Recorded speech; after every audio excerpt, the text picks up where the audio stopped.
Highways సుదీర్ఘ నిరీక్షణ ఫలించింది. ఎప్పుడో జూన్ 11 లేదా జూన్ 2nd వీక్లో రావాల్సిన సునీత విలియమ్స్ మార్చి 12, జూలై అండ్ ఆ తర్వాత చూసుకుంటున్నప్పుడు August, September, October, November, December 6 నెలలు. ఇది 2 నెలలు, 2 నెలలన్నర, అప్రాక్సిమేట్లీ 8 నెలలన్నర, రఫ్గా 9 నెలలు వేసుకోవచ్చు. అంతే, 9 నెలలు. జూన్లో 2 వారాలు, మార్చిలో 2 వారాలు, మిగతా వచ్చేసి 8 నెలలు. నిజమేనండి, పాపం 9 నెలలు ఉన్నారు ఆమె. ఆ బోయింగ్ స్టార్ క్యాప్సూల్ నమ్ముకునేందుకు ఉండాల్సి వచ్చింది ఇంటర్నేషనల్ స్పేస్ స్టేషన్లో. రేపు మార్చి 12న ఈ స్పేస్ ఎక్స్ వాళ్ళు కదా, మన మస్క్ వాళ్ళ దానిలో భూమి మీదకి వస్తున్నారు. Butch Wilmore and Sunita Williams.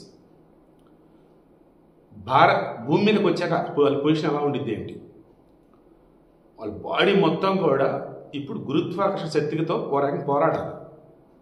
వాళ్ళ బాడీలో ఉన్నటువంటి లిక్విడ్స్ రిమైనింగ్ అన్నీ కూడా కిందకు వస్తున్న ఫీలింగ్ ఆటోమేటిక్గా అంతే ఉండేది. స్పేస్లో ఉన్నప్పుడు అది వేరు, ఇక్కడ వేరు. ఇప్పుడు పెన్సిల్ ఎత్తాలని ఇబ్బంది పాపం. పెన్సిల్ తీయడం ఒక రకమైన ఎక్సర్సైజ్. సో ఈ స్టార్ ఎక్స్ వాళ్ళ క్యాప్సూల్ ఏదైతే ఉందో దానిలో వస్తున్నారు Butch Wilmore and Sunita Williams. రేపు 12వ తారీఖున నిన్న మనం కూడా వార్తలు చూసాం. ఆ బైడెన్ బోయింగ్ వాళ్ళతో కుమ్మక్కై వాంటెడ్గా సునీత విలియమ్స్ అక్కడ ఉంచాడు. ప్యూర్ పాలిటిక్స్ చేస్తారు, అసలు ఏ మనిషి అని చెప్పేసి మాట్లాడుకొచ్చారు. ట్రంప్ అదే అన్నాడు, మస్క్ అదే అన్నారు. సరే, మొత్తానికి అదేదో అయిపోయింది. ఇప్పుడు ఓకే. అసలు నాసాలో చేసే వాళ్ళకి శాలరీస్ ఎలా ఉంటాయి, ఇప్పుడు ఈమె భూమి మీదకి వచ్చిన ఈ పొజిషన్ ఏంటన్నప్పుడు సునీత విలియమ్స్ సంబంధించి ఆమె గతంలో నేవల్లో, ఆర్మీలో చేశారు. అండ్ అద్భుతమైన పైలట్ ఆమె. యుద్ధంలో నిష్ణాతురాలు, ట్రైనింగ్ ఇస్తారు. నాసాలో కొన్నిటికి సైంటిఫిక్గా హెల్ప్ అవుతారు. ఆన్ యావరేజ్ ఆమె శాలరీ $4 మిలియన్. సో మన కరెన్సీలో 4/832 అంతే. సారీ అండి, $5 million, $5 million per annum Sunita విలియమ్స్కి. అంటే మన కరెన్సీలో 540 వేసుకోండి మినిమం. డాలర్ అనేది వేసుకున్నాయి 82, 83 ఉంది ఈరోజు. సో 4 కోట్లు అన్నట్టు. బుచ్ విల్మోర్ ఉన్నారు కదా, అతనికి వచ్చేసి అప్రాక్సిమేట్లీ 1,26,00,000 ఎంత వస్తుంది మన కరెన్సీలో. అతను చాలా తక్కువ when compare to Sunita Williams. But remaining వాళ్ళకి కంపేర్ చేస్తే మస్తు పైసలు అవి. ఆయన వచ్చేసి ఆర్మీకి సంబంధించిన పర్సన్ కాదు, నార్మల్గా ఈ నాసాకు సంబంధించి, అంతరిక్ష పరిశోధనకు సంబంధించి, ఈ నాసా వాళ్ళకి సంబంధించి ఉంటాయి కదా కొన్ని ఎక్విప్మెంట్, మిషనరీ వాటికి సంబంధించి అందులో వర్క్ చేశాడు బుచ్ విల్మోర్. సునీత విలియమ్స్ అలా కాదనమాట. ఈమె ఎక్స్ట్రాడినరీ అన్నట్టు.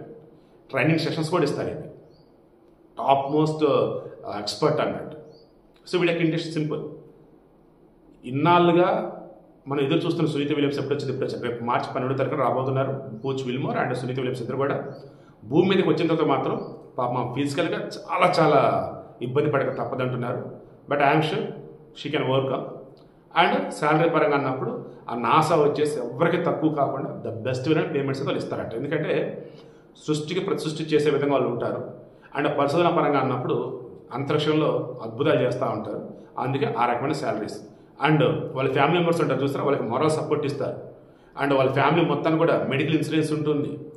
ఆల్మోస్ట్ అండి వీళ్ళు ఓ రకంగా వీళ్ళ లైఫ్ని సాక్రిఫైస్ చేయటం, ఓ రకంగా వీళ్ళు వచ్చేసి ఎలాగంటే